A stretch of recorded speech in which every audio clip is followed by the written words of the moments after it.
Subscribe to our YouTube channel and press the bell icon to get the latest updates. नमस्कार, आपका इस video column में स्वागत है और आज हम बात करेंगे विश्व हिंदू परिषद के बारे में। विश्व हिंदू परिषद के बारे में हम इसलिए बात कर रहे हैं क्योंकि 1964 में जन्माष्टमी के दिन विश्व हिंदू परिषद की स्थापना हुई थी।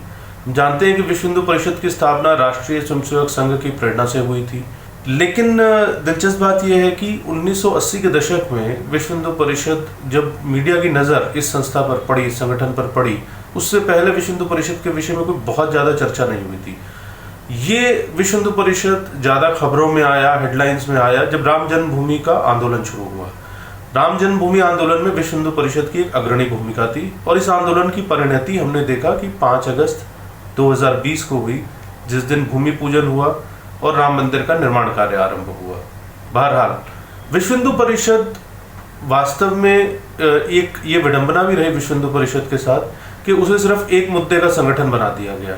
1980 के बाद के दशक की जो पीढ़ियां हैं जिन्होंने जन्म लिया, उन्हें नहीं मालूम शायद कि विश्व हिंदू परिषद का एक लंबा इतिहास रहा है और वास्तव में जिसे आप सोशल इंजीनियरिंग कहते हैं, उस सोशल इंजीनियरिंग की शुरुआत भारतीय आप सार्वजनिक जीवन में अगर देखेंगे या भारतीय समाज में देखेंगे आज़ादी के बाद, तो वो सही मायने में विश्व हिंदू परिषद की स्थापना उस सोशल इंजीनियरिंग का एक बहुत बड़ा हिस्सा था जो संघ ने 1950 के दशक में आरंभ की वनवासी कल्याण आश्रम की स्थापना के साथ। तो पहले 1950 के दशक में वनवासी कल्याण आश्रम की स्थापना हुई ताकि जनजातीय क्षेत्र में काम किया जाए।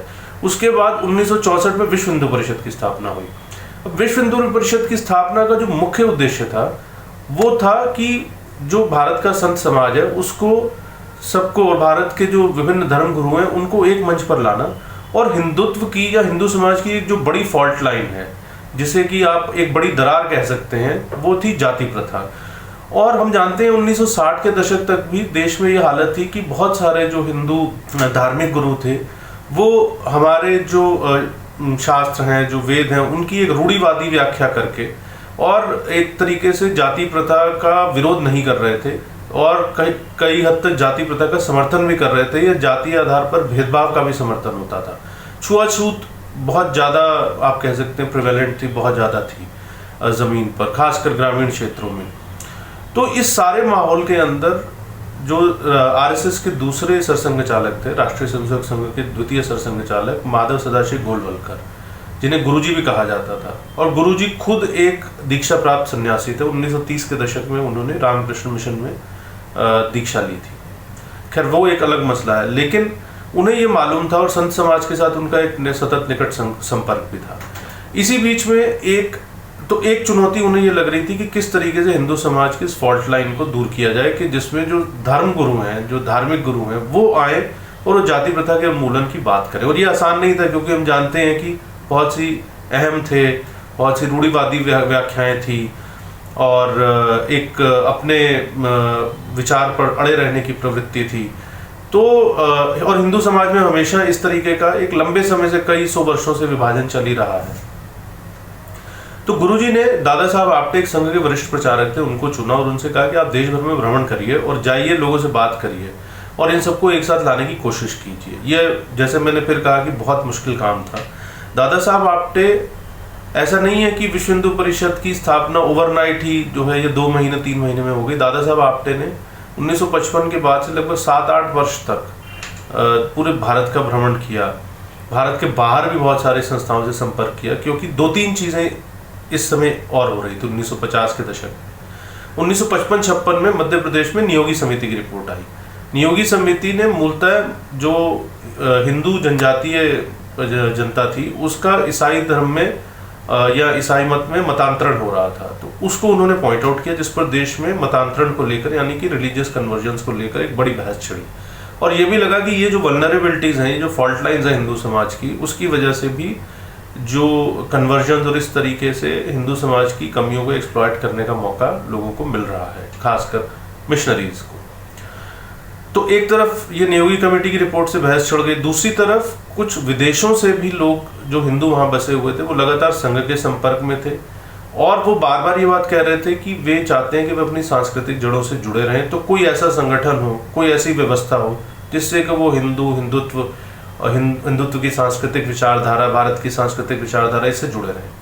तो इन सारी बातों का एक समावेश करते हुए 1964 में जन्माष्टमी के दिन, अगर आप ग्रेगोरियन कैलेंडर के हिसाब से जाएंगे, अंग्रेजी कैलेंडर के हिसाब से, तो तारीख थी 29 अगस्त। लेकिन विश्व हिंदू परिषद अपने जो स्थापना दिवस है वो जन्माष्टमी के दिन मनाता है, और 2021 में जन्माष्टमी 30 अगस्त को पड़ रही है, इसलिए विश्व हिंदू परिषद का स्थापना दिवस 30 अगस्त को है।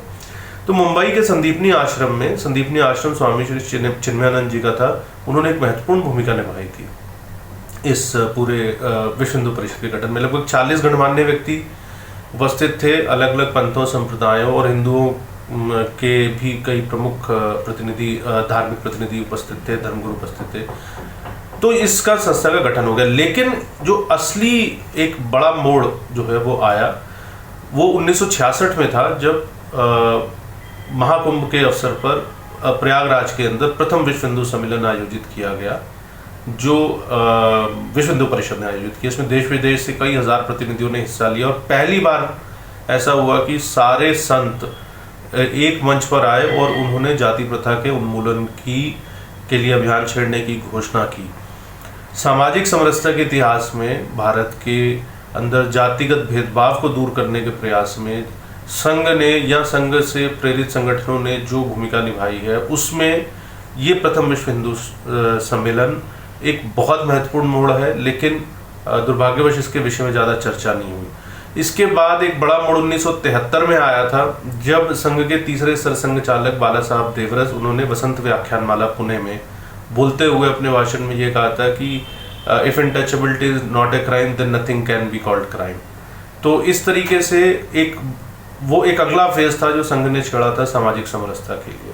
तो जो सामाजिक समरसता की बात जहाँ मंडल आयोग के बाद से राजनीतिक नजरिए से होनी शुरू हुई, उसको सामाजिक दृष्टि से विश्व हिंदू परिषद ने 1964 में अपनी स्थापना के साथ ही आरंभ कर दिया था।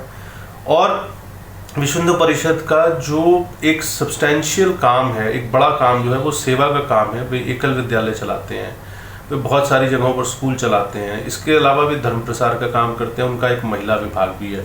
मैं चलते चलते आपको संगठनात्मक स्तर पर उनके कुछ जो प्रमुख विभाग है उनकी जानकारी दे देता हूँ। एक तो उनका धर्म प्रसार विभाग है, यह मूलतः हिंदुओं के मतांतरण को रोकने का प्रयास करता है। दूसरा सेवा विभाग है, यह विभाग मूलतः समाज के पिछड़े वर्गों के सामाजिक व आर्थिक विकास में सहयोग देकर उन्हें समाज की मुख्य धारा से जोड़ने का प्रयास करता है। तो इसके कई प्रकल्प जो है, बाल संस्कार का केंद्र, विद्यालय, पुस्तकालय, अस्पताल, औषधि वितरण केंद्र और मोबाइल हॉस्पिटल्स या mobile medical vans, mobile distribution of medicine, तो ये सब सिलाई केंद्र, रोजगार प्रशिक्षण केंद्र, अनाथालय आदि चलाए जाते हैं। इनकी जानकारी मैं आपको नंबर्स नहीं दे रहा हूँ, विश्व हिंदू परिषद की वेबसाइट पर भी आपको मिल जाएंगे।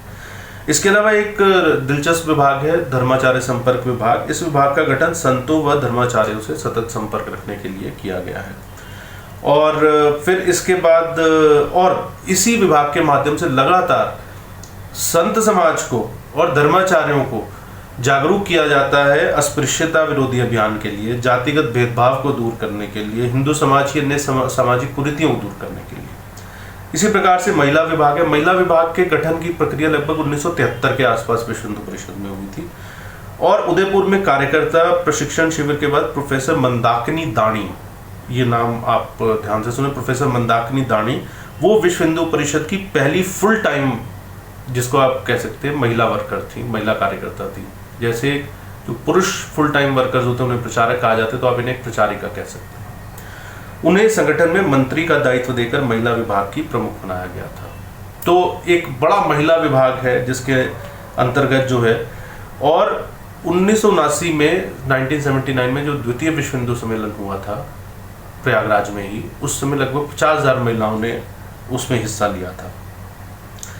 और तो इस प्रकार ये महिला विभाग द्वारा भी समय समय पर कई प्रकल्प चलाए जाते हैं, कई नियमित प्रकल्प हैं। इसके अतिरिक्त उसने गोहत्या का विरोध, धर्म स्थानों के अधिग्रहण को लेकर विरोध, और समय समय पर समाज में महिला शक्ति को जागृत करने के लिए विभिन्न आंदोलनों में भी हिस्सा लिया है। और बाल संस्कार केंद्र जो विश्व हिंदू परिषद चलाता है, उसके अंदर भी महिला विभाग की एक सक्रिय भूमिका रहती है। इसके अलावा दुर्गा वाहिनी और इस प्रकार के अन्य जो प्रकल्प हैं वो भी इसके अंतर्गत चलाए जाते हैं। तो विश्व हिंदू परिषद का एक बहुत बड़ा विस्तार हुआ है। ये केवल एक आयामी संगठन नहीं है, केवल राम जन्मभूमि के मुद्दे से इसे आइडेंटिफाई करना इसके साथ न्याय नहीं होगा। अगर आप भारत में वाकई सामाजिक समरसता की यात्रा को समझना चाहते हैं तो मुझे लगता है कि विश्व हिंदू परिषद के गठन, विश्व हिंदू परिषद के काम, विश्व हिंदू परिषद के कार्य विस्तार और विश्व हिंदू परिषद की वर्तमान गतिविधियों को समझना जरूरी है। आज के वीडियो कॉलम में इतना ही, और जल्दी ही मिलेंगे अगले वीडियो कॉलम के साथ। तब तक के लिए नमस्कार।